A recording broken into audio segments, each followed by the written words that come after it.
¿Tiene que salir? Sí, Ahí está, está grabando. ahí Sí. está. Sí. Muy buenas noches, tertulianos y tertulianas, presentes en este espacio virtual. Junto con un saludo fraternal para todos y todas, a nombre del Centro Social y Cultural Carlos de los Santos Segura, organización de la sociedad civil de Chillán, que busca desde una mirada laica fomentar y abrir espacios de conversación que aporten al conocimiento, la reflexión y el desarrollo del hombre y la mujer libre. Hoy, 24 de agosto de 2021, conversaremos sobre el Afganistán de hoy y las repercusiones para el mundo. Con nuestro invitado, y por qué no decirlo, amigo, don Guillermo Hoffman. Antes de iniciar nuestra conversación, invito fraternalmente al presidente del Centro Cultural, don Sergio Recabar, a entregarnos sus saludos de bienvenida. Muchas gracias, estimado Antonio, por darme la palabra. Un breve saludo simplemente, porque todos ustedes están ansiosos de escuchar a nuestro querido amigo Guillermo, quien nos va a ilustrar académicamente sobre todo lo que está ocurriendo en esa zona tan convulsionada y que las noticias nos llenan, ¿no es cierto?, de información y uno muchas veces no puede contextualizarlo. Y tampoco ver qué es lo que nos trae hacia el futuro esos eventos que están ocurriendo en Afganistán. Así que para nosotros es un orgullo, un honor, una satisfacción muy grande que Guillermo haya aceptado una vez más una invitación de nuestro centro para estar conversando con nosotros sobre temas de actualidad. Así que bienvenido, estimado Guillermo, y muchas gracias una vez más por tu benevolencia en aceptar nuestra invitación. No. Muchas gracias Sergio. Entonces vamos a iniciar inmediatamente con algunas preguntas que ya hemos conversado con don Guillermo. Y iniciamos con dos preguntas. ¿Por qué Afganistán es tan relevante para las potencias del mundo como la ex Unión Soviética y Estados Unidos? Y segundo, ¿quiénes son los talibanes?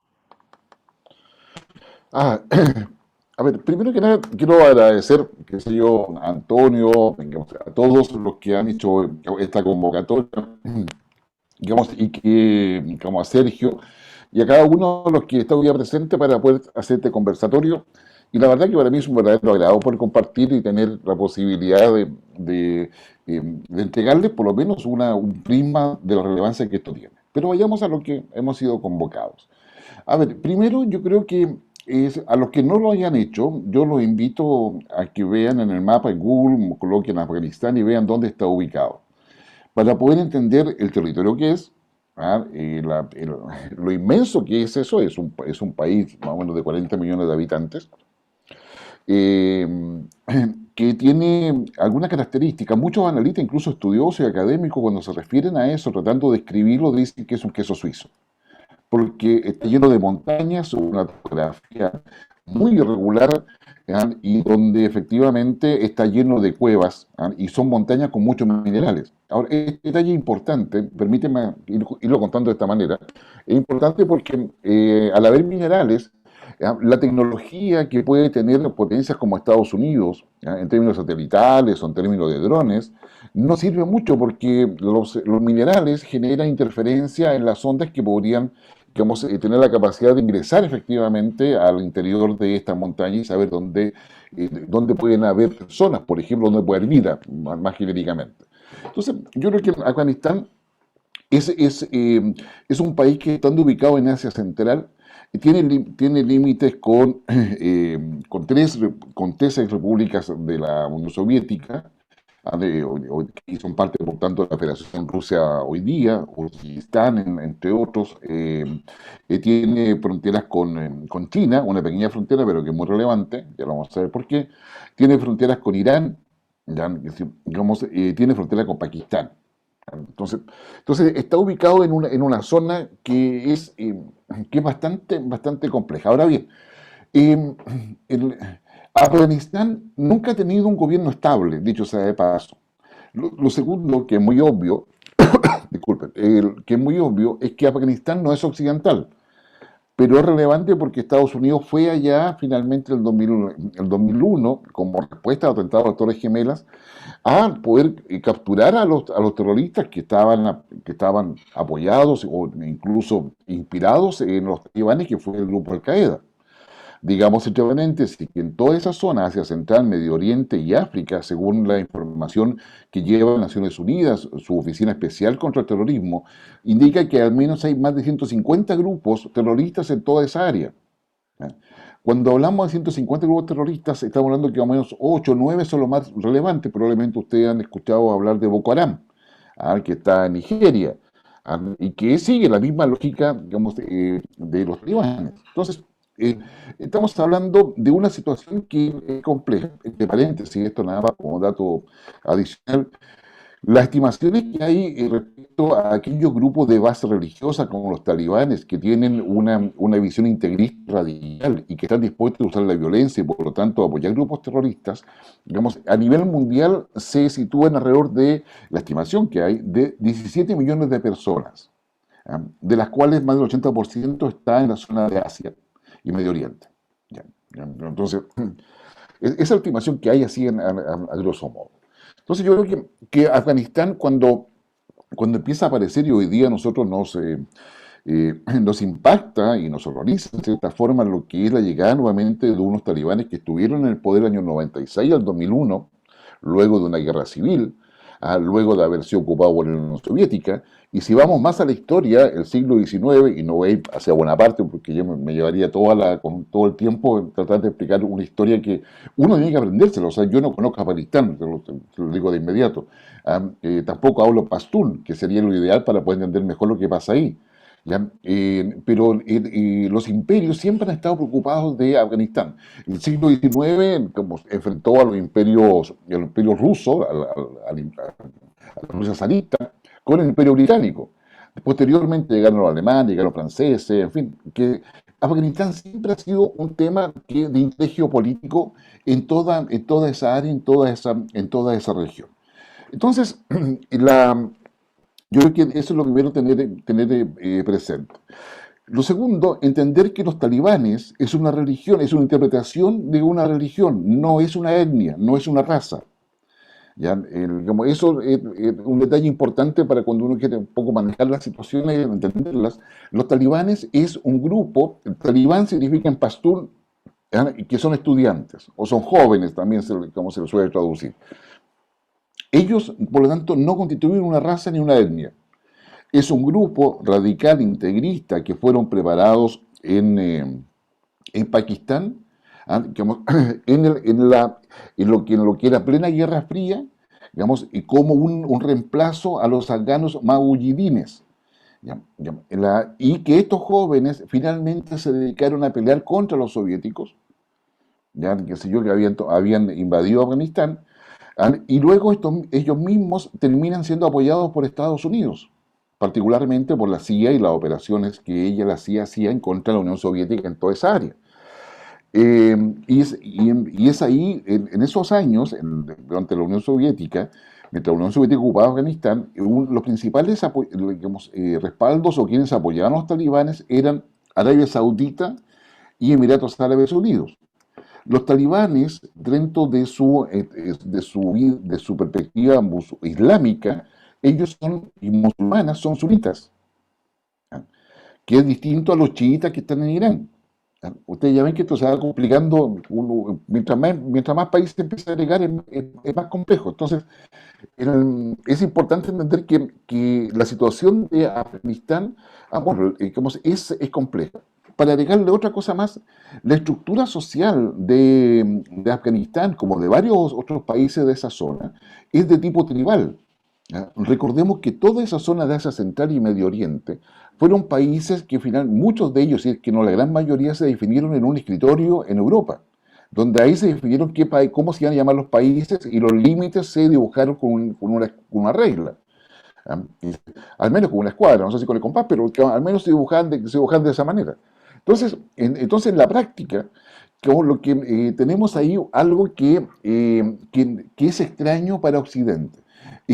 enfatizo mucho esto porque hoy día nosotros estamos horrorizados porque ellos, la ley islámica, como la interpreta, que es la Sharia, la plantean como una situación donde la mujer no tiene ningún derecho, los hombres, derecho igualmente limitado mientras se mantengan dentro de la ley islámica, ¿ya? Y hay una intencionalidad concreta de imponer un tipo de orden político, un orden político, económico, social, que solamente es totalmente jerárquico y es totalmente, diríamos, desde el punto de vista occidental, tiránico. O sea, es decir, como la estructura política de la cual se desprende la interpretación de los talibanes del Islam, del Corán, perdón, es, digamos, tiranía. Define una tiranía en términos concretos. Entonces, claro, hoy día, en el siglo XXI, mirar eso es imposible. O sea, no lo aceptamos. Acá en Chile nosotros estamos, qué sé yo, muy empoderados con el tema de los derechos humanos, la inclusividad, la diversidad, etcétera. Bueno, todos esos conceptos para ellos no existen. O sea, y no se trata de que ellos se piensen que están equivocados, no, ellos plantean de que es la única forma de poder tener el camino hacia Alá, ¿ya?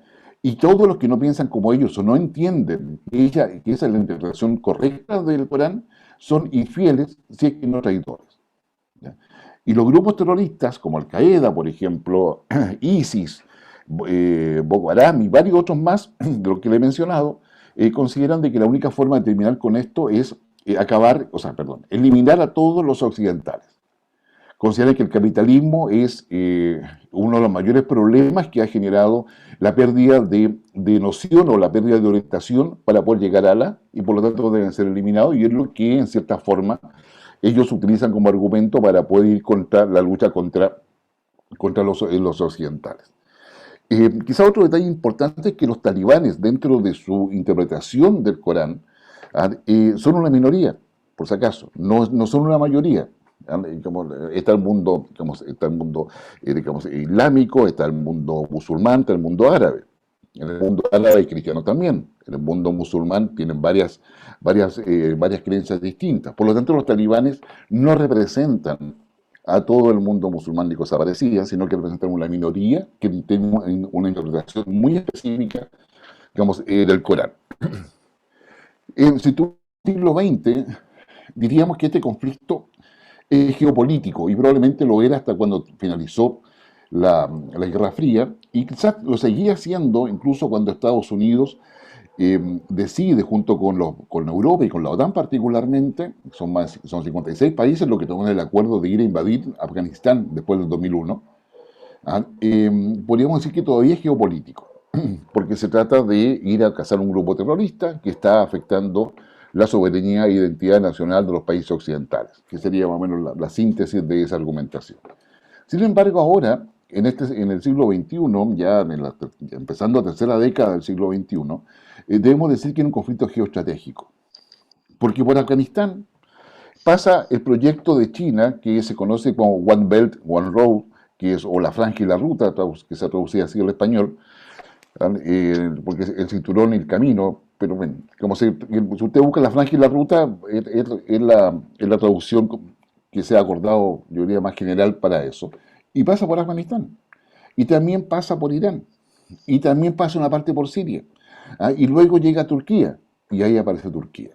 Una Turquía que fue a sacar gente de Afganistán, en una operación secreta, ¿ya?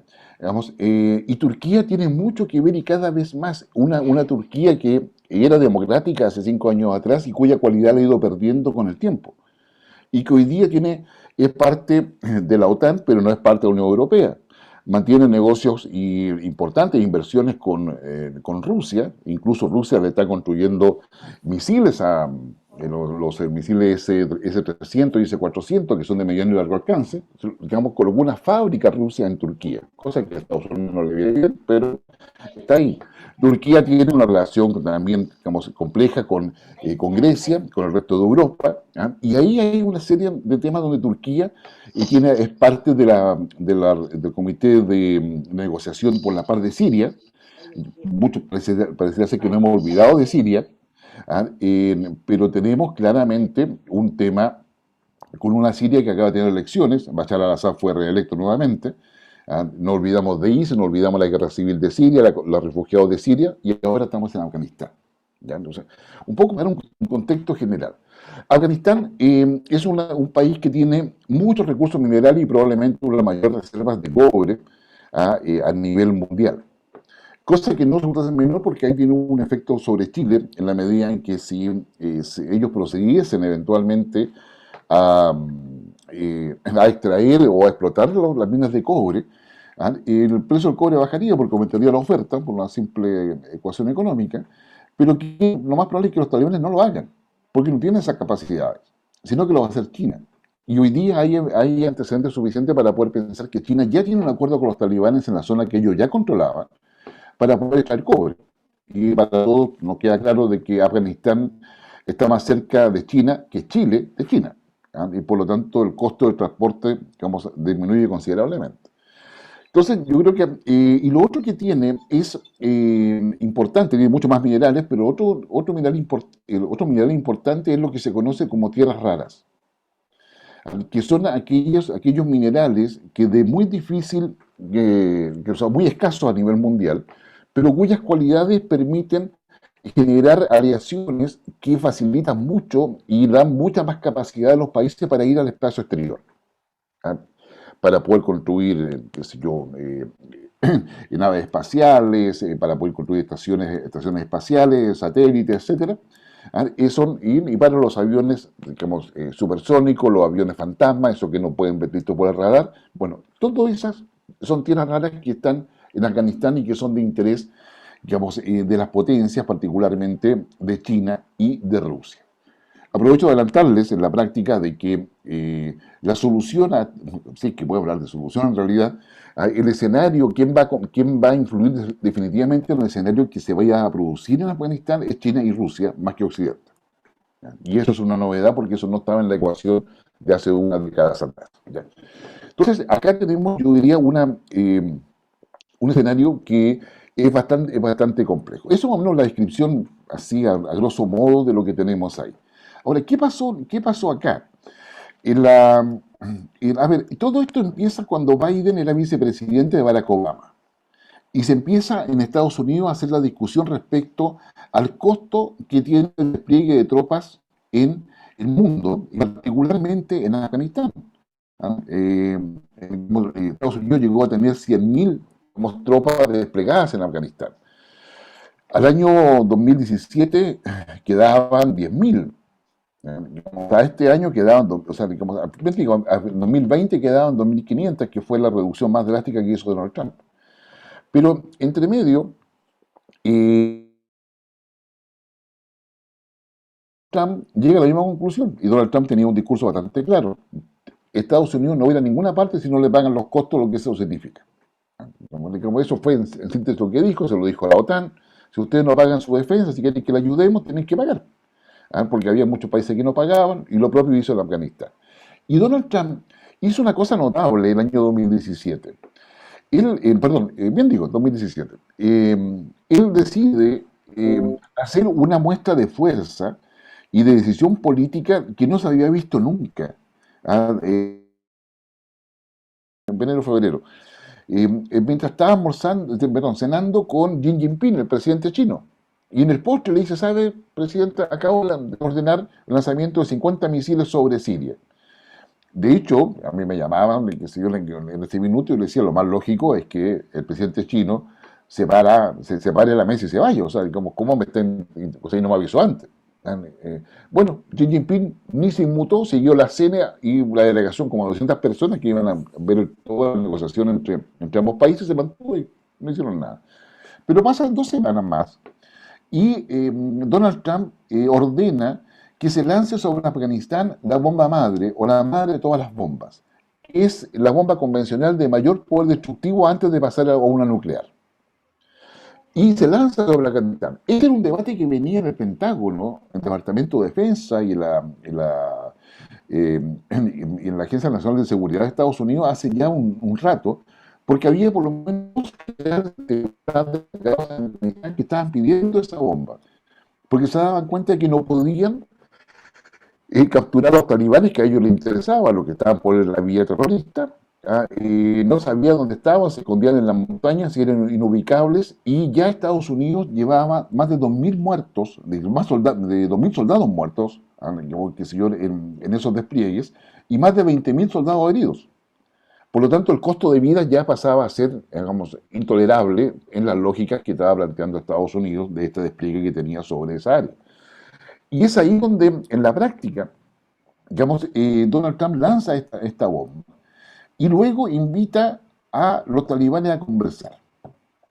La lógica del Pentágono en aquel minuto es que esta bomba era tan poderosa, de hecho causó una cantidad de muertes no menores, incluso con mucho daño colateral. Daño colateral se denomina que son los muertos que no eran el objetivo. Se está hablando de civiles en la práctica. Lamento decirlo de esta manera, pero es el lenguaje que se usa a este respecto. Y pensaba que con esa bomba los talibanes quedaban desarticulados, no tenían posibilidad de armarse, no tenían posibilidad de reagruparse ni cosa parecida. Ese fue el supuesto, y con ese supuesto se invita a los talibanes a una negociación, donde el tema era simple. Trump le ofrece que Estados Unidos retire las tropas, estamos hablando del 2019-2020, Estados Unidos retira las tropas, decía, y los talibanes se comprometen a dos cosas básicamente. Primero, a no apoyar ningún acto terrorista, o no apoyar ningún grupo terrorista, como primera cosa, y los dos, a generar un gobierno de coalición con los afganos. Que ese es más o menos el tema. Entonces, yo diría que eso es lo que se plantea, y la reunión se sella este acuerdo del año 2020, se pone como fecha de abril de 2021. Trump estaba pensando en su reelección, que iba a ser natural, ¿ya? Que todos sabemos que no fue así. Y después, en febrero de este año 2021, Rusia hace una convocatoria a los talibanes, pero también incluye a China e India. ¿Ya? Perdón, una cosa interesante. Cuando Donald Trump hace la negociación, la hace solamente con los talibanes y no incluyó al gobierno afgano. ¿Ya? Mientras que la que hace Rusia incluye al gobierno afgano, incluye a los talibanes, pero además a China y a India. Y ese es el contexto en el cual eso se da. Y Joe Biden, al inicio, declara de que él se ve difícil el retiro de tropas, que es su primera declaración. Su primera declaración, eso estamos hablando entre febrero, marzo, abril. Y recién en mayo, digamos, él cambia de opinión. Pero el plazo que los talibanes habían anotado es que las tropas se iban a retirar en abril. Y Biden cambia de idea en mayo y dice, vamos a aprovechar que se cumplen 20 años del 11 de septiembre, y vamos a hacer eso como un acto simbólico. Perfecto. Y los talibanes dicen, ¿sabe qué? Estados Unidos incumplió su compromiso, incumplió su palabra, por lo tanto, eso dejamos de lado ese acuerdo. Lo cual era previsible absolutamente que los talibanes no lo iban a cumplir, por si acaso. Es decir, como todos los analistas, por lo menos en el área de seguridad, tanto en Europa como en Estados Unidos, concordaban de que lo que Donald Trump había negociado no era creíble desde el punto de vista del compromiso de los talibanes. Entonces, ahí empiezan. A ver, ahora, dejo hasta ahí antes de irme a la situación actual, para poder colocar otros elementos en la mesa. Los talibanes, como decía, gobernaron entre el año 96 y 2001. Hubo una guerra civil anterior y antes tuvo la ocupación de la Unión Soviética. No me voy a ir más atrás. La ocupación de la Unión Soviética, tanto en Medio Oriente como en Asia Central, es muy particular. Quizás, para mi modo de ver, al menos el mejor reflejo de eso es lo que pasó en Irán.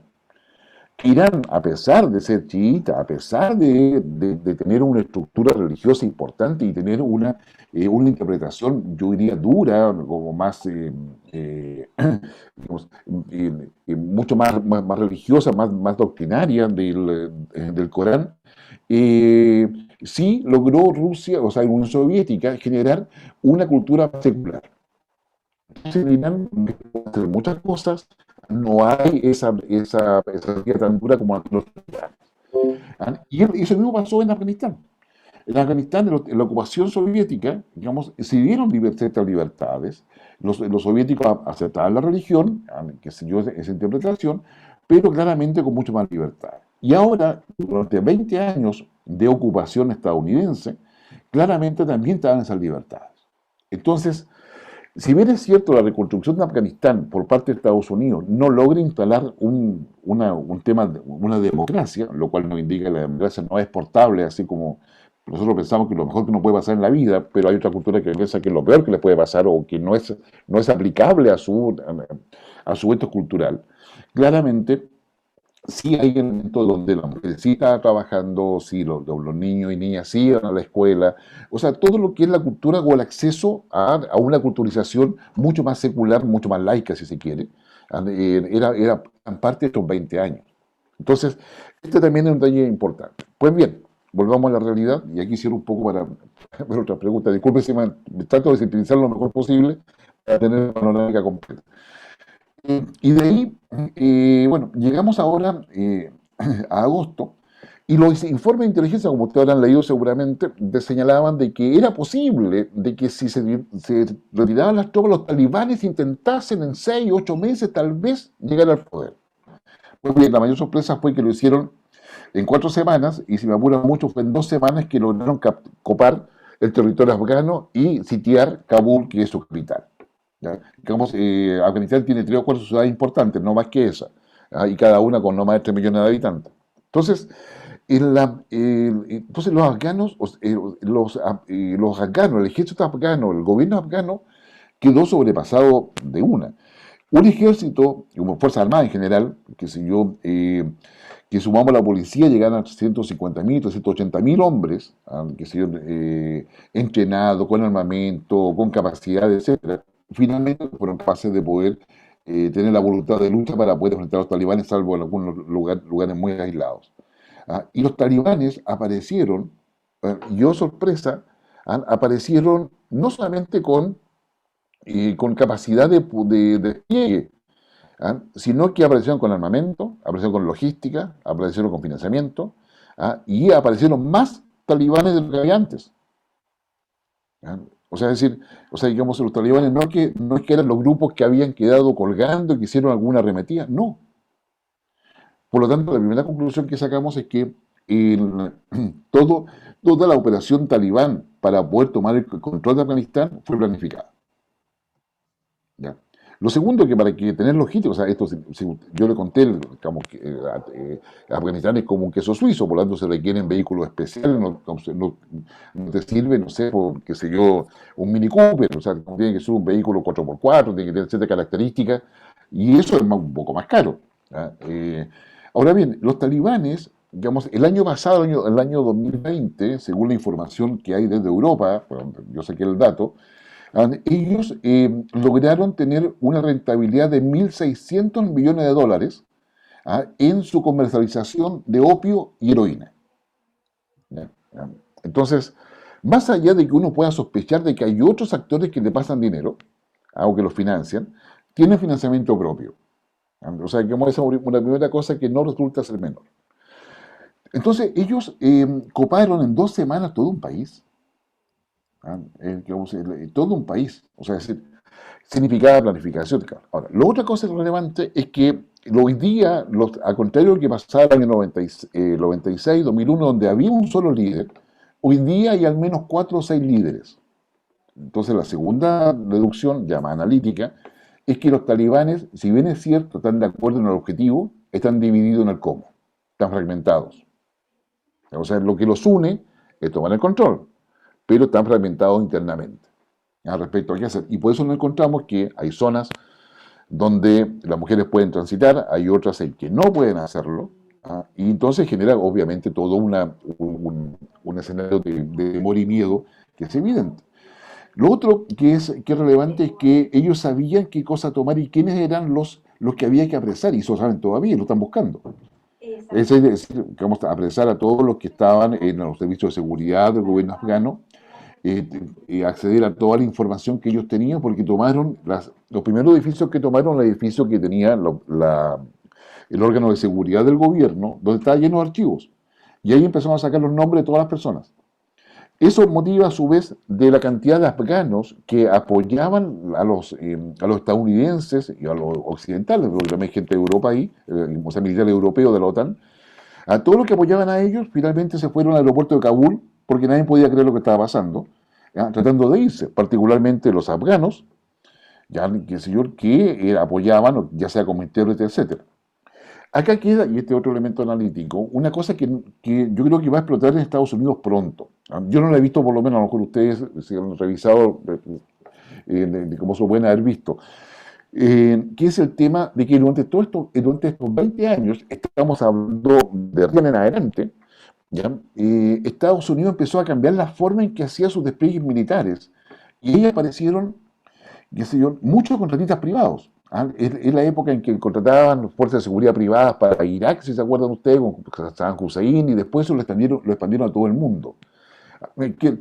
Fuerzas privadas es una forma elegante de decir mercenarios, pero digamos, era eso básicamente. Pero no solamente eran personas que estaban en terreno, ya sea en protección perimetral o tipo de cosas, sino que también inteligencia privada. Entonces habían contratistas. Entonces, claro, porque la pregunta es, a ver, si un país como Estados Unidos, con los países europeos, con el apoyo de la OTAN, está desplegado 20 años ahí por una reconstrucción que suponía una reconstrucción política también, por lo menos lo formal, democrática, un entrenamiento de las Fuerzas Armadas, policiales, entregarle recursos, etcétera, etcétera, etcétera. O sea, y de la noche a la mañana nadie responde a la arremetida talibán. O sea, ¿qué se hizo la plata? O sea, digamos, hay muchos recursos, pero no hay en la práctica, digamos, un resultado. El único resultado es que tenían 162 aviones, le quedan como 100 porque 62 aviones se fueron a Irán, otros se fueron, digamos, a Uzbekistán, a otros países que eran limítrofes, huyeron con los aviones, con los tanques, con lo que pudieron arrancar acá.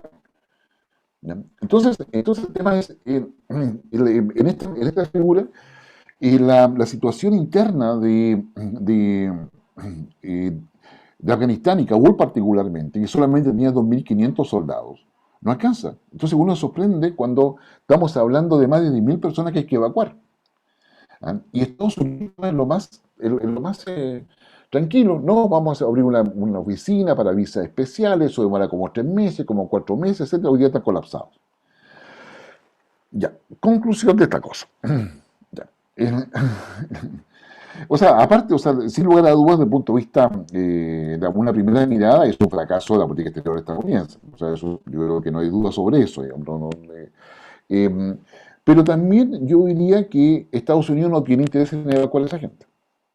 O sea, le va a dar una salida. Entonces, cuando Estados Unidos, yo creo que todos hemos visto el accionar de Estados Unidos y las potencias en general. Esto pasa, si lo hiciera Rusia, China, lo mismo. O sea, si quieren evacuar a toda esa gente, lo pueden hacer. Y lo pueden llevar a Estados Unidos, dejarlo en alguna base mientras hacen toda la regularización, qué sé yo, burocrática que eso requiere. Pero sin embargo acá no los dejan salir de Kabul si no hacen esa situación.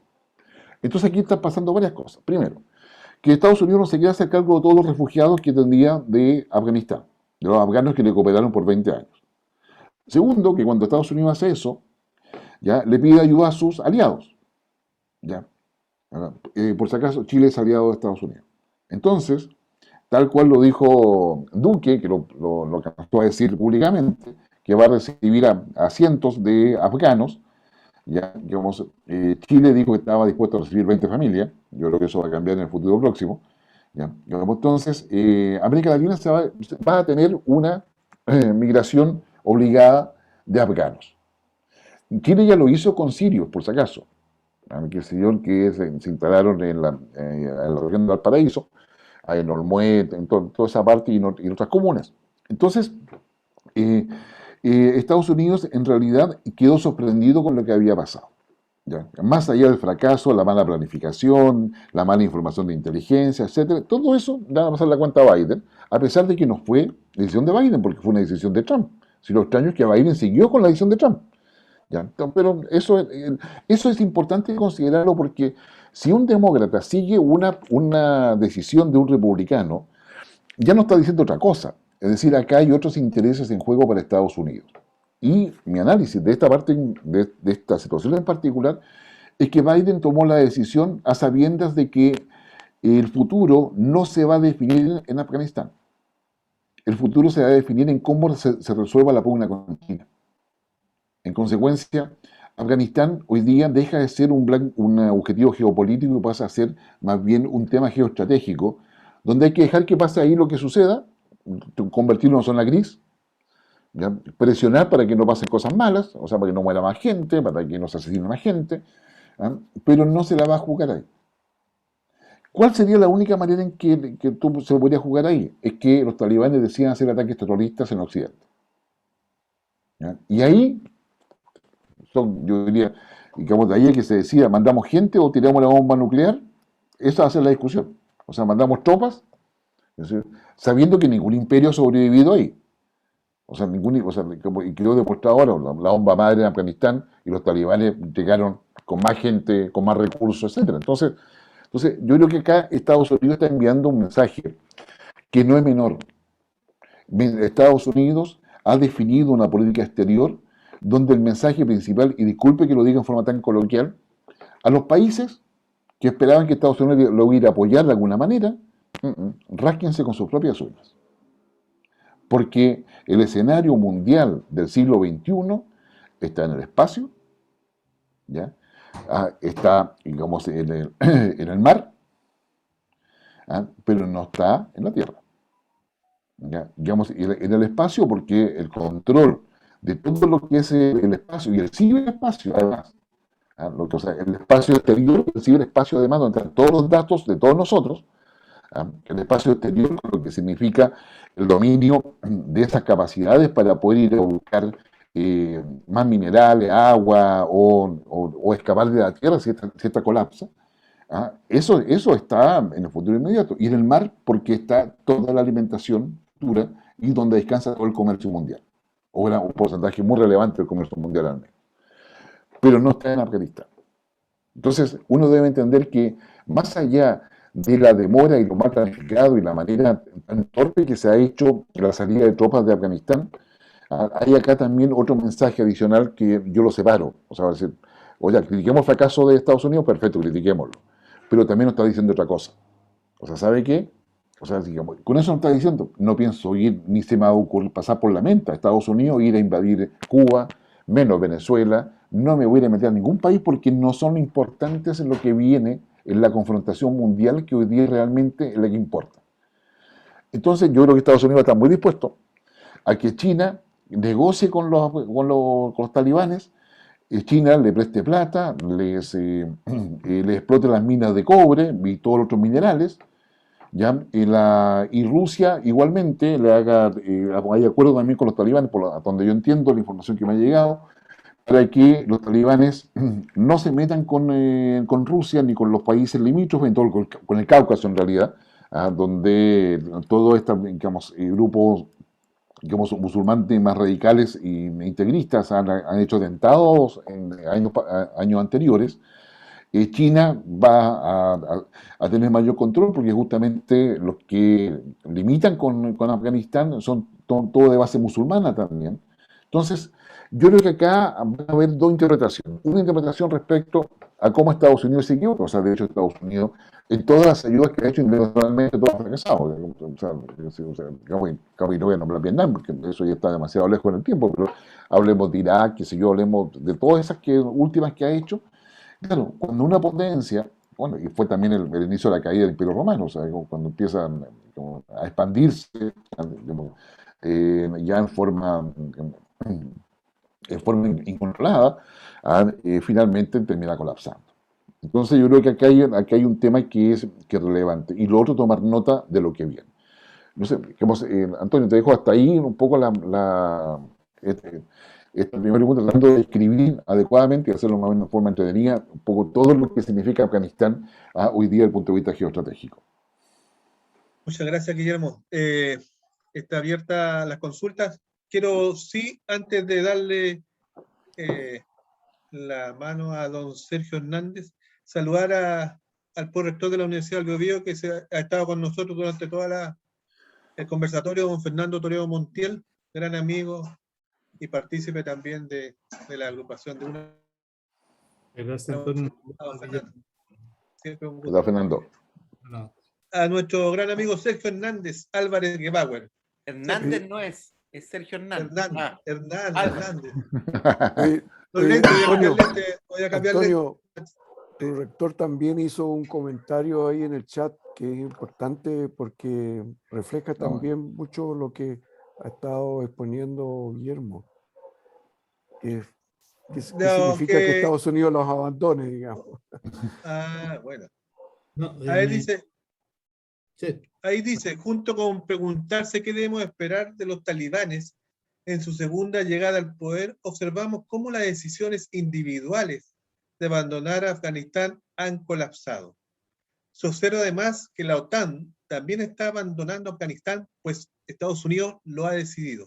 Pues bien, ¿cuáles serán las consecuencias de estas decisiones de Occidente para otros territorios o países con conflictos similares? ¿Las relaciones a las libertades individuales son esperadas? A ver, muchas gracias. La verdad es que, a ver, yo, desde el punto de vista de análisis estratégico, por lo menos lo que yo lo veo, porque esto da para un análisis de distintas dimensiones, créanme que yo solamente tomo una vertiente de lo que es esta situación que se genera con los talibanes. Los talibanes no son creíbles en términos de cualquier negocio que hagan, primero porque, insisto, ellos no son una raza, no tienen un etos cultural, tienen una creencia, una doctrina ideológica que es basada en lo religioso, que los lleva a una tiranía. O sea, es decir, ellos no están dispuestos a aceptar nada que no sea lo que ellos dicen que es correcto, o que consideran que es la verdad. Entonces, es muy difícil que una religión, que una interpretación religiosa de esta naturaleza integrista y radical pueda sufrir modificaciones a los 20 años. O sea, porque siendo religión, es inmanente en el tiempo. O sea, digamos, no hay un Dios del siglo, un Alá del siglo XX, un Alá distinto al siglo XIX, un Alá distinto al siglo XXI. O sea, en términos teológicos, eso no es discutible. Dios es único, o Alá es único, digamos, para los efectos concretos. Por lo tanto, no hay un Dios para cada época. En consecuencia, yo creo que ellos lo que hoy día están haciendo y lo que hoy día aparecen, incluso con los voceros que han tenido, que es una figura que antes no poseían, es asegurarse de tomar completamente el poder. Ahora, yo creo que tienen los talibanes además una claridad de que hoy día las potencias no tienen capacidad económica ni legitimidad política al interior de sus propios países para desplegar tropas en otro país. Es decir, ellos están muy conscientes que lo que está pasando, y ese fue el error, yo diría, más estratégico de Estados Unidos, es considerar de que la pandemia debilitó a los países. Debilitó a los países. O sea, es decir, es como, no sé, pues si dos países van a la guerra o yo propongo una guerra entre países, o los mata el enemigo o los mata el COVID. O sea, es decir, como o sea, pasa a ser francamente una cuestión como impensable. Entonces, hoy día el sistema de seguridad internacional es el cuando más debilitado está y ese elemento no estuvo considerado en el análisis que hizo, por todo lo que yo he leído, el Pentágono y el Departamento de Estado. Ellos vieron las cosas como, tenemos que irnos, bueno, va a pasar alguna cosa, algún desmán, algún problema interno de Afganistán, pero nada más. No se imaginaron lo que iba a hacer ni en el tan corto tiempo que eso sucedió. Entonces, yo diría que los talibanes no son creíbles, en consecuencia, la idea de que van a respetar, no van a respetar de que tengan el poder completo, hasta cuando no tengan capacidad de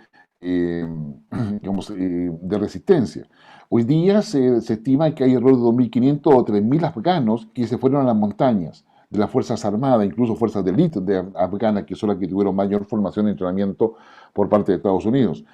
Pero eso no tienen capacidad para poder generar una resistencia que sea efectiva, ni tampoco está claro que vayan a tener financiamiento para sostenerse. Porque acá todo esto, o sea, requiere financiamiento, es decir, cosas. Y los talibanes lo que han hecho es ubicar a esas personas, y por eso fue tan importante qué edificio era lo que ocupaban en cada ciudad, a dónde se focalizaban primero, para tener acceso a la documentación, y lo que han hecho es ir a las familias. y el mensaje interno dentro de Afganistán, lo que se ha filtrado por lo menos, es que digamos, se entreguen todos los soldados, qué sé yo, incluso algunos con nombre y apellido, o su familia va a subir las consecuencias. ¿Ya? Ya recordemos que desde el punto de vista occidental, 20 años, digamos, y antes que se dio con la Unión Soviética, el tema familia es importante. ¿Ya? Entonces, digamos, tiene otra connotación hoy día para muchos afganos. Entonces, hay toda una amenaza respecto a todas esas personas. Y lo que tratan de poder capturarlas y encarcelarlas y que no matarlas. Y todos los problemas dentro de Afganistán, dentro de esta lógica en la cual ellos se mueven, se solucionan por la vía violenta. O sea, es decir, que juicio, que debido proceso, no, olvídalo, eso no existe. O sea, es por la vía violenta. Entonces, nosotros acá en Chile, si llegan familias afganas, sean pocas, sean muchas, vamos a tener un problema cultural. O sea, en temas de poder, ¿cómo socializamos con eso? Vamos a tener un problema idiomático.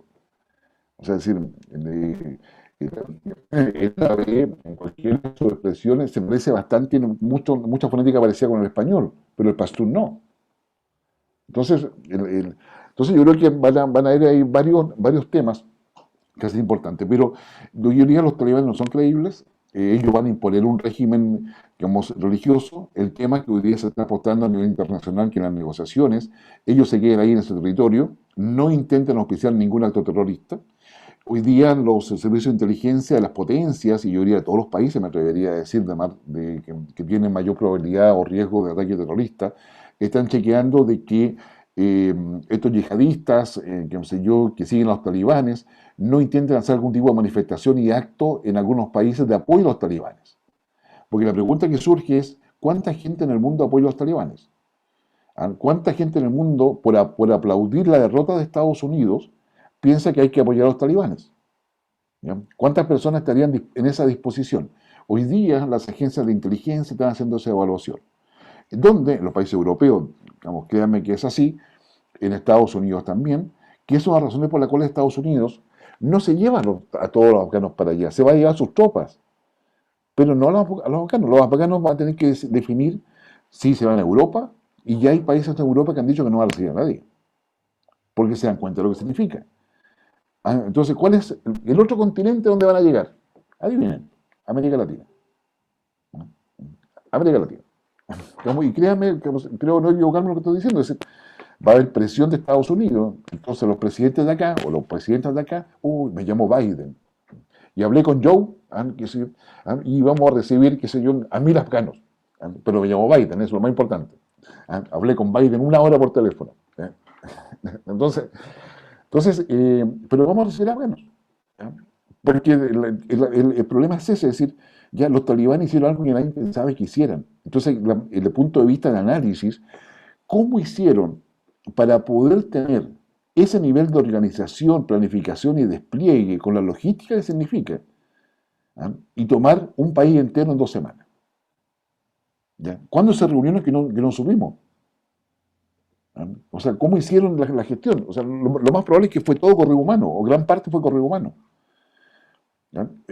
Claro, y aprovecharon la bajada de 10.000 a 2.500 hombres, es imposible controlar. Entonces, la inteligencia afgana no tuvo noticia o no quiso comunicar lo que sabía, ¿ya? Porque acá todo funciona con chantaje y con amenazas a los individuos directamente o a las familias, que es algo que está pasando también en varias partes, incluyendo Chile, donde a ti te dicen, ¿sabe qué? Usted no haga, qué sé yo, o si no su familia sufre. ¿Y a quién le vas a reclamar? ¿A quién le vas a decir? Porque tuvo una parte, digamos, pero ¿tiene una prueba? No, me llamaron por teléfono. Entonces, yo diría que los afganos han mostrado una capacidad de operacional que se desconocía de parte de ellos, no obstante su lógica tribal y todo lo que tú quieras, pero han demostrado una capacidad militar que no estaba en los informes. Por lo tanto, o los informes fueron mal hechos a propósito, ¿ah? Porque durante 18 años, los informes que se emanaban de Afganistán, de tanto la OTAN como del Pentágono, y de lo que llegaron al Departamento de Defensa, y muchas, salvo los departamentos de Estado, el Departamento de Estado de la Cancillería estadounidense, advertían de que los departamentos de Estado advertían que no estaba funcionando. Los del Pentágono y el otro decían que todo estaba espectacular, que habían 300.000 hombres perfectamente entrenados, que tenían voluntad de lucha, que sabían usar armamento moderno, etcétera, etcétera, etcétera. ¿Ya? Y sucede que eso no fue así. Entonces, ¿quién mintió? Por eso yo siempre menciono a los contratistas privados que se habían desplegado en Afganistán. O sea, hicieron alguna cosa que fue a medias, pero cobraron como si hubiese hecho todo. Entonces, ¿quién se benefició ahí entre medio? Sin lugar a duda, la industria de la defensa que le vendió aviones a Afganistán. Que le vendió tanque, le vendió jeep, que sé yo, todas esas cosas. Entonces, yo diría que acá queda la duda de que, bueno, ¿cómo vamos a hacer el resto del mundo? ¿Ya? Si Afganistán si los talibanes toman completamente el poder ya, no hay resistencia interna, por lo tanto se despeja la idea de una guerra civil, ya que todavía es un tema que está ahí en veremos, pero yo diría que no hay capacidad para una guerra civil. Y lo segundo es, ¿qué pasa con el resto de Medio Oriente? ¿Ya? Hay mucha gente que se fue a Irán, que si yo, hay otra que está en Emiratos Árabes, en Qatar. Está un tema con un Israel que está con un nuevo gobierno de unidad nacional, prácticamente el nuevo gobierno israelí. Está el tema palestino de por medio. Cosas que parecieron no estar relacionadas, pero que empieza, está Libia, está Líbano, en fin. Que son, ¿para qué hablar de toda la parte de África, donde Arabia Saudita tiene intereses manifiestos? ¿Ya? Entonces, la República Democrática del Congo, por ejemplo, o sea, acá nos quedó una ensalada, así, no sé, toscana, no sé, pero que tiene de todos colores, de todo tipo de cosas, de todo tipo eh, de aditamentos, qué sé yo, que realmente es complicado. Entonces, parece ser que las potencias, un, dos, tres momias, bueno, perdimos Afganistán, seguía ahí. ¿Qué es lo que están haciendo hoy día? Que los talibanes le van a dar respiro mientras no intenten exportar nada y mientras haga el control de la evaluación respecto a qué pasa con todos los que podrían apoyar a los talibanes en el mundo. Hoy día el mayor riesgo es que se transforme en una espiral de violencia a nivel mundial. Y eso significa que la acción económica va a ser el instrumento preferido para que los talibanes no accedan a los recursos que necesitan. Y respecto a las libertades, sí, a ver, acá hay una segunda cosa que necesito decir. A nivel mundial del año 2019 a la fecha, en 2018 me debería decir incluso, pero que es evidente que ya con la pandemia, la democracia ha mostrado un nivel de fragilidad cada vez mayor. Algunos le llaman fragilidad, otros le llaman debilidad. Yo prefiero la fragilidad, porque las fracturas tú las puedes medir. La debilidad es una cuestión de percepción. Pero claramente hay una fragilidad en los regímenes democráticos.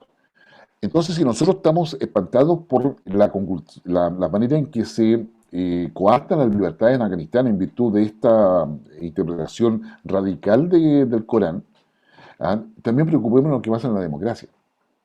Porque también nuestras libertades poco a poco, ya sea porque hay que preocuparse del COVID, ya sea porque no hay que hacer esto, etcétera, también estamos en un problema en virtud de la fragilidad de nuestra democracia. Entonces, si las potencias no pueden mandar tropas a otro país, es porque la democracia no tiene la capacidad, la legitimidad suficiente para hacerlo, más allá que lo puedan o no financiar. ¿Ya? Si Estados Unidos dice que sus intereses solamente va a concluir donde ellos estén, es obvio de que esos intereses los va a definir Estados Unidos y no nosotros.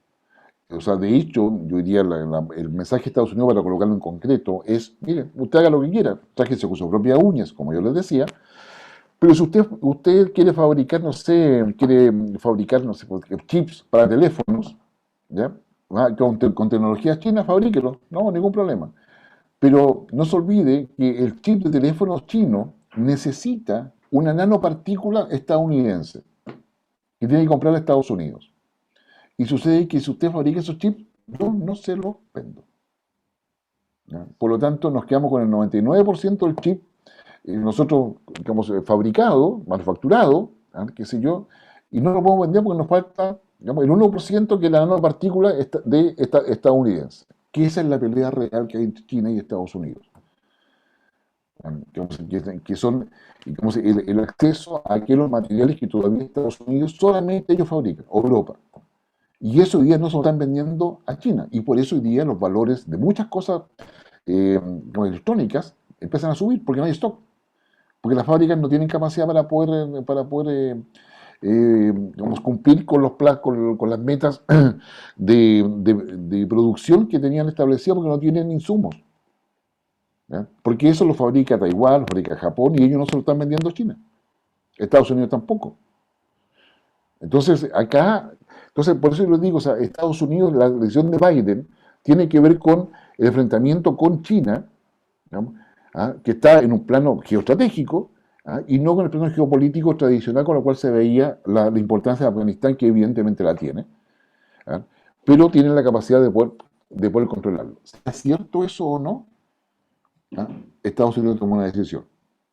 ¿Ya? Y yo me parece, conociendo cómo se toman decisiones en Estados Unidos, Biden con todo, digamos, tiene buena asesoría. O sea, es decir, digamos, los Estados Unidos no toman decisiones apresuradas, es decir, no es que, o sea, para que Biden tome una decisión de retiro de tropas, él necesita no solamente que el Pentágono esté de acuerdo, necesita que el Congreso esté de acuerdo, necesita que el asesor de seguridad nacional esté de acuerdo, requiere dos organismos más que estén de acuerdo. No hay ninguna decisión en Estados Unidos que no se tome sin el consentimiento de otros poderes o de otras instancias. Porque allá sí funciona el check and balance. Sí, ¿por qué Trump no pudo hacer todo lo que dijo que podía hacer? Porque check and balance no, trató de limpiar todo, la silla, todas las cosas, igualmente. Estuvo limitado a hacer las cosas. Entonces, digamos, en Estados Unidos ningún presidente toma decisiones unipersonales de partida, que no es el caso de América Latina.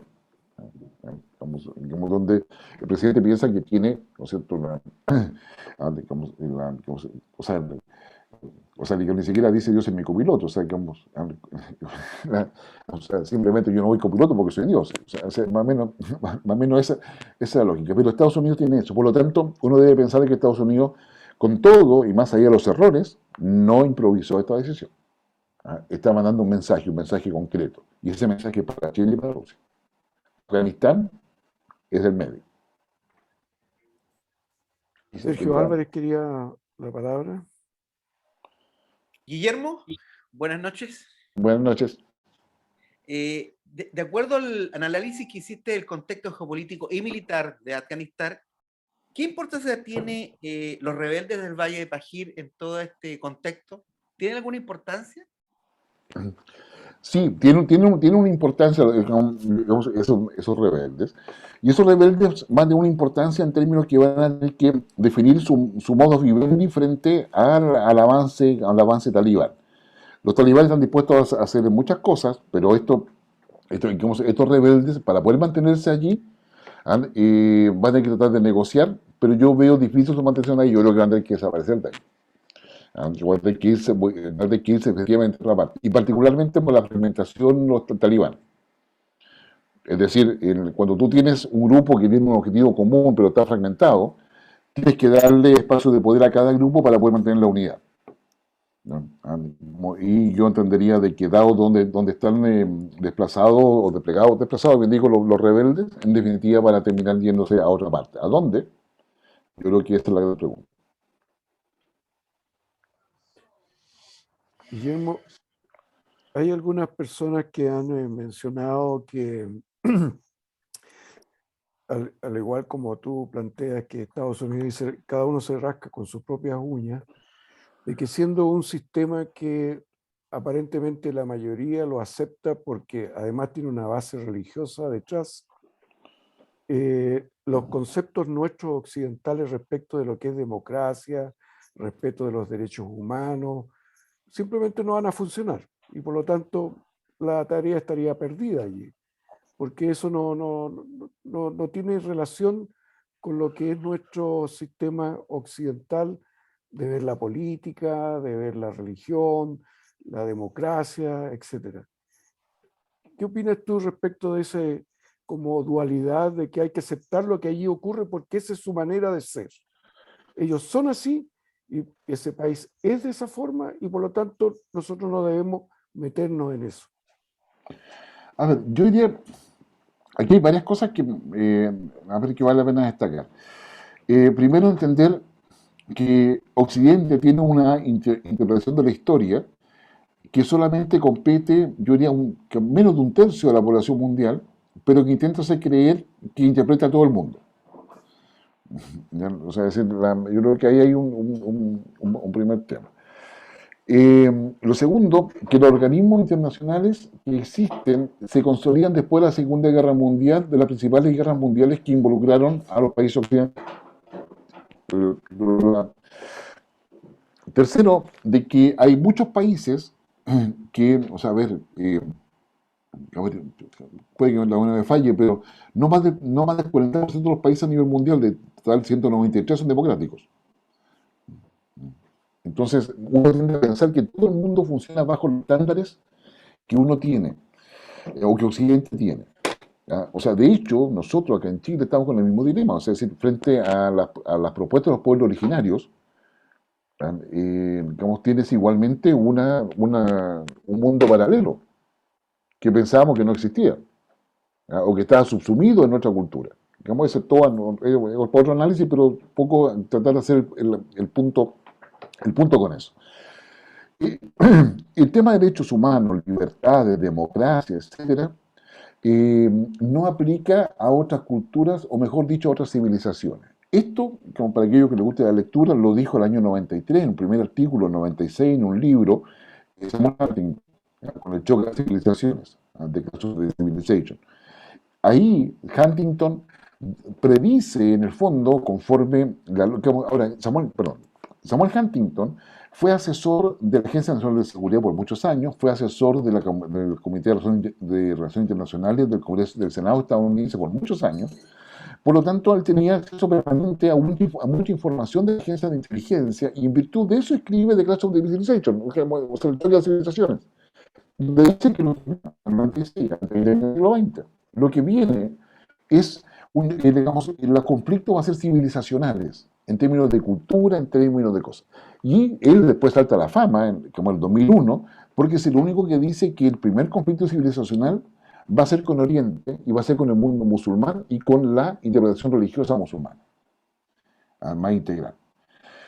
Y él entre medio reconoce 14 civilizaciones a nivel mundial. Entre ellas reconoce que la latinoamericana es una civilización. O sea, que por lo tanto no somos occidentales. Ahí yo entendí por qué no decían Sudaca cuando tú ibas a Europa o a Estados Unidos. Porque nosotros creemos que somos ingleses, pero ellos no nos ven como ingleses, definitivamente. Pero esas son civilizaciones distintas. Ahora, la civilización tiene identidad, tiene cultura, tiene una serie de elementos. Pero en consecuencia, yo diría la interpretación o la idea de que efectivamente los valores democráticos o humanistas que están en Occidente son aplicables al resto del mundo, no.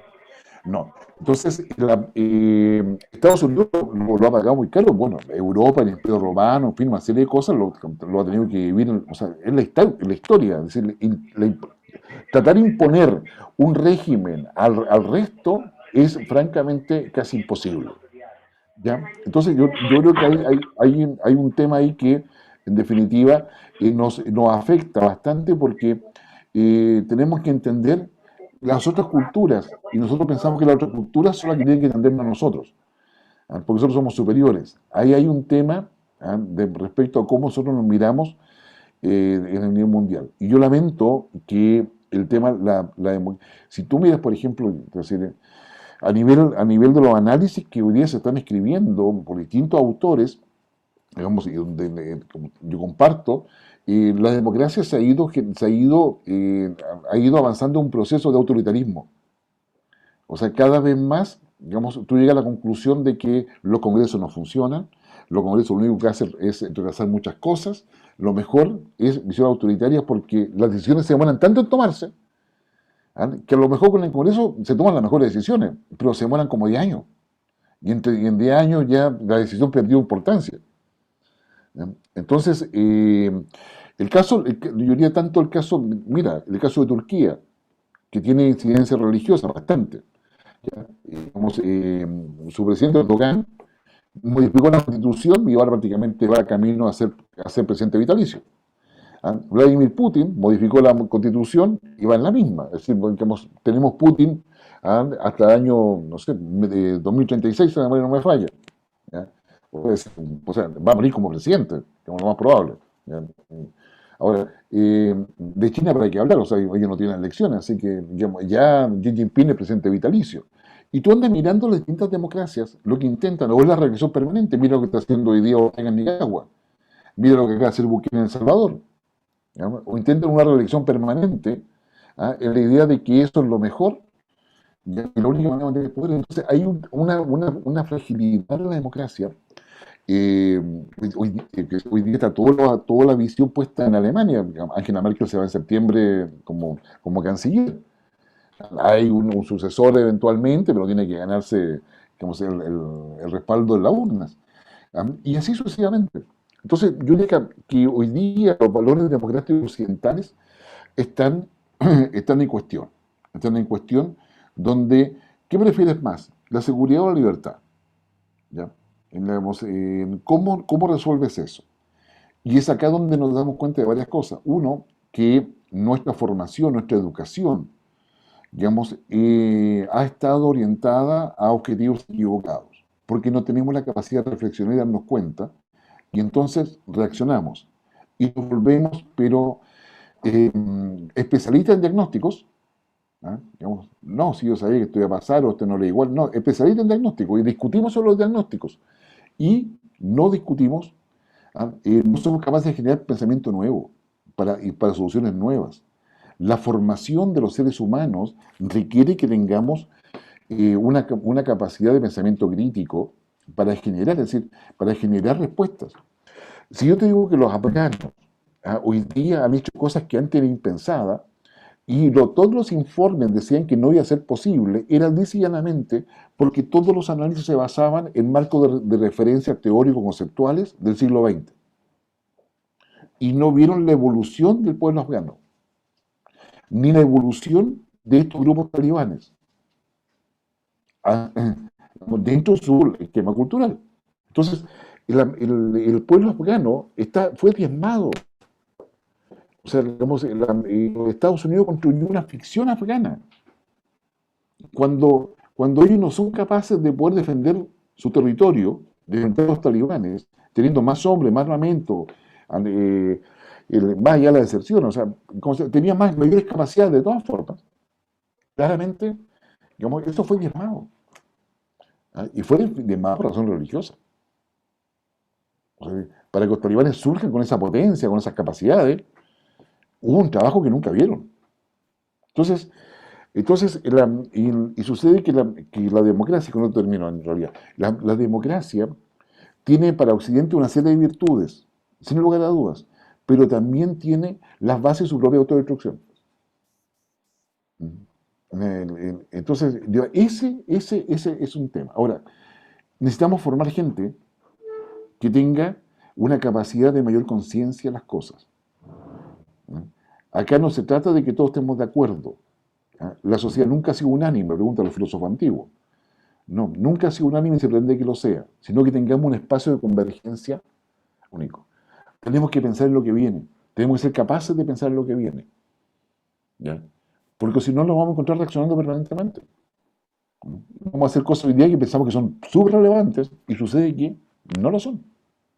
Entonces yo creo que aquí yo sé que estoy mezclando cosas en términos de apreciación, pero creo que lo estoy haciendo en el sentido de que tenemos que saber cuándo colocarnos como observadores, participantes, y hacer nuestro proceso, y cuándo ir abajo a poder mirar justamente cómo lo hacemos. Entonces, hoy día, frente a Afganistán, parece ser que lo mejor es ver que ellos puedan instalarse, que el costo de vida sea el menor, y por eso los Pakcir van a terminar probablemente en otra parte, porque es cierto, todo lo que los Pakcir estaban haciendo en los años 96, cuando estaban en contra del régimen, claro, lograron sobrevivir, pero si hoy día tienes grupos talibanes fragmentados, no te lo van a dejar vivir. Entonces yo creo que va a tener que intentar hacerlo de afuera, hacerlo de otro país, pero no estar ahí. Yo creo que hoy día no hay interés en poder incentivar una guerra civil en Afganistán.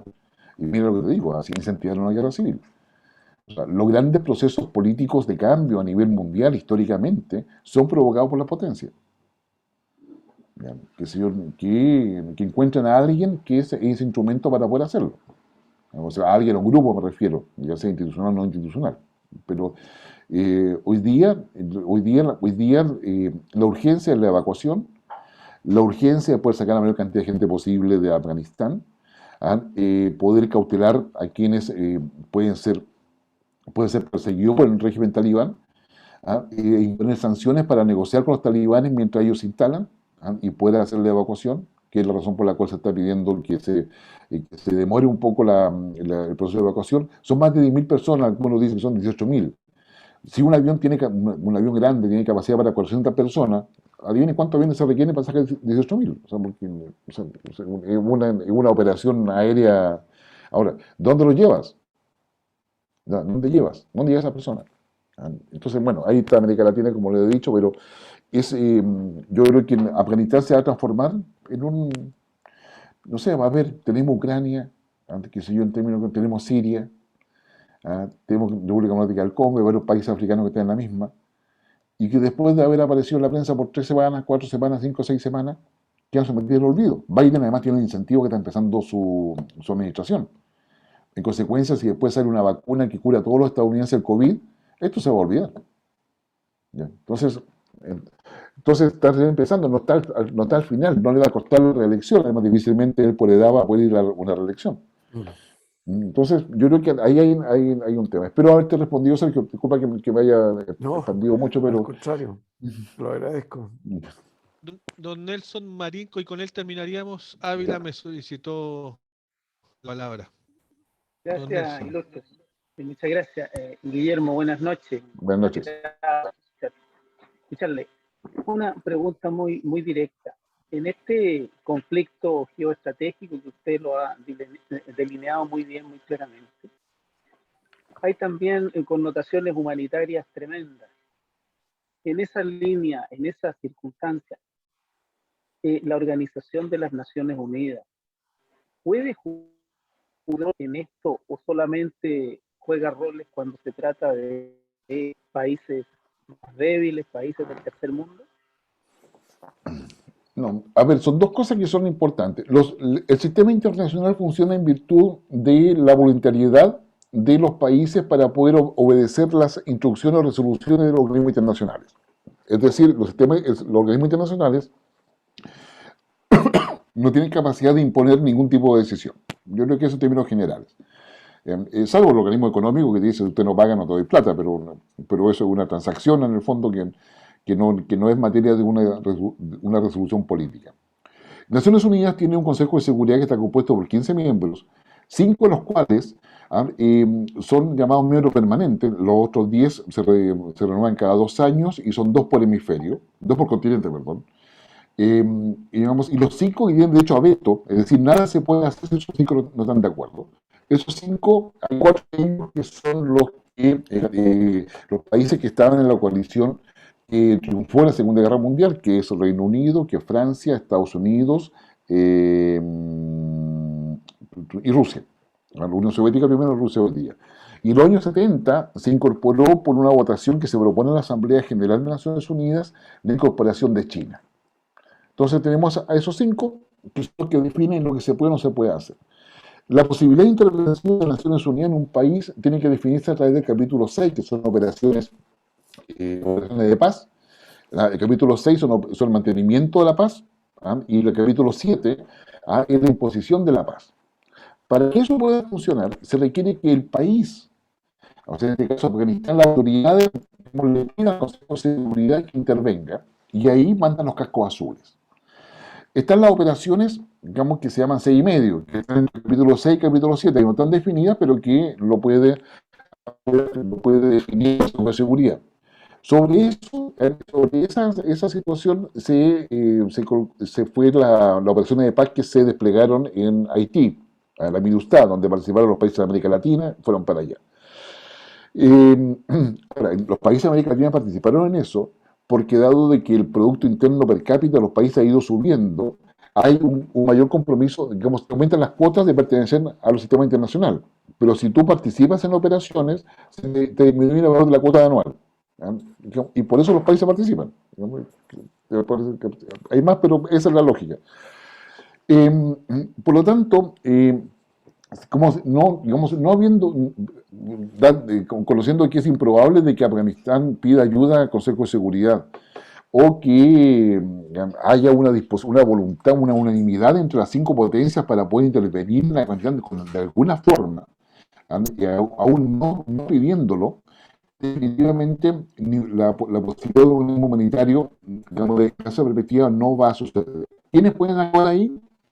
La ACNUR, digamos, la Agencia de Refugiados de Naciones Unidas, que es la que permite la salida de refugiados, genera campamentos, negocia con los países. La Naciones Unidas le puede pagar una cantidad de plata a los países para que tengan un campo de refugiados, que es lo que ha hecho con Turquía, por ejemplo, lo que ha hecho con Grecia, con otros países europeos, ACNUR, pero ACNUR lo mantiene ahí. Que si yo, acá en Chile, cuando estaba el aumento considerable de venezolanos entrando a Chile, Chile se planteó la idea de colocar un campamento de refugiados con la ACNUR, en términos de, porque era mejor tenerlo controlado ahí, porque entraban por pasos no habilitados, y es un lío, o sea, es decir, Alemania, por ejemplo, tenía una cantidad de problemas con los refugiados sirios, porque sucede que en Siria no quedan edificios, no hay registros públicos, entonces tú no sabes quién es quién. Yo me llamo Pepe, ¿y dónde está el certificado de nacimiento? No tengo. Que si yo pregunta a Siria, y allá Siria te vaya a contestar, que si yo, digamos, si eres Pepe o no eres Pepe, no tengo. Es un gran problema. Entonces, ACNUR va a actuar, hay otros organismos, que sé yo, UNICEF y otros, por el tema de los niños, por ejemplo, que van a estar actuando y van a estar buscando dónde poder dejarlo, dónde poder llevarlo para que lo adopten, etcétera. Pero por lo tanto la ayuda humanitaria internacional es limitada. A eso quiero llegar. Es limitada y depende de la voluntad de los países. Una intervención más militar en términos de poder sacar a los talibanes del poder, la veo imposible. O sea, digamos, no hay acuerdo político. Y la única forma de que hubiese intervención militar es que se haga lo mismo que se hizo en 2001, que Estados Unidos declara la guerra al terrorismo. Primera vez que se declara la guerra algo que no es un país, ¿ya? Digamos que si yo, todo el mundo quedó preocupado por eso. O sea, como si ve terrorismo en alguna parte, no va a ir a actuar. Estados Unidos aclaró que no, y formó una coalición. Y esa coalición invadió a Afganistán. Y Naciones Unidas dio su beneplácito, es decir, dijo su beneplácito en términos de no decir nada. Después, como meses después, un par de años después, Estados Unidos, digamos, logra imponer en el Consejo de Seguridad de Naciones Unidas de que efectivamente el mundo está en guerra con el terrorismo. Y de aquel minuto en adelante, ¿cuáles son las amenazas del mundo? El terrorismo, el narcotráfico, el crimen organizado, hoy día se suma el cambio climático. O sea, y estamos viendo que estamos en guerra contra cosas que no son países, que no están asociados a eso y que en este minuto es muy difícil poder controlar. Entonces, yo diría que el tema humanitario está limitado, la posibilidad de intervención depende de las potencias. Yo tiendo a pensar que no hay hoy día tolerancia, lamentablemente, para pensar de que los países y los talibanes terminan ejecutando a todos que no piensen igual que ellos, que algún país vaya a querer ir a meterse allá y como a tratar de invadir Afganistán, porque si va a Estados Unidos nuevamente, a China no le va a gustar, a Rusia tampoco, a Pakistán menos, Pakistán tiene intereses ahí, y a la India tampoco. Entonces, yo me temo de que vas a llegar a la misma conclusión que todos llegamos. ¿Para qué están entonces los organismos internacionales? ¿Para qué sirven? Sirve para poder justamente mitigar un poco la expresión de poder de las potencias, digamos, o la falta de voluntad o decisión de las potencias. Entonces, yo diría que es la mejor respuesta que te puedo dar, quizás dar alguna mejor que esta, pero es lo que te podría decir con la descripción para que tú puedas ver qué es lo que sucede realmente ahí. Estimado Guillermo, hemos pasado la hora comprometida, era hasta las 9:05, y la verdad que te agradecemos una vez más, y no es mentira, la muy buena presentación y tu disposición como siempre cuando te llamamos. Y hay que decirlo también, hasta muy, muy informal, porque le mandamos un WhatsApp a Guillermo y Guillermo a la hora que sea nos responde. La verdad que, y no es mentira, y eso no es menor para nosotros. Eso destaca y querámoslo, tenemos que decirlo, tu impronta, y que de una u otra forma todos tratamos de tener la misma, ¿verdad? La misma impronta cuando un amigo nos llama. Así es. Así que agradecemos a nombre del Centro Cultural Carlos de los Santos Segura, y esperemos que el análisis a corto plazo pueda coincidir. Yo creo que coincide con mucho de lo que pensamos nosotros. Ojalá que no te equivoques, porque es terrible lo que está pasando o las proyecciones que nos muestra la televisión, etcétera. Así que un saludo para todos y todas que están en este espacio virtual. Y este viernes recordamos que tenemos a nuestro gran amigo siempre se me olvida, yo no sé, porque no es egoísta, lo Sergio conozco como 1000 años. Vallejos. Sergio Vallejo Rodríguez, ¿verdad?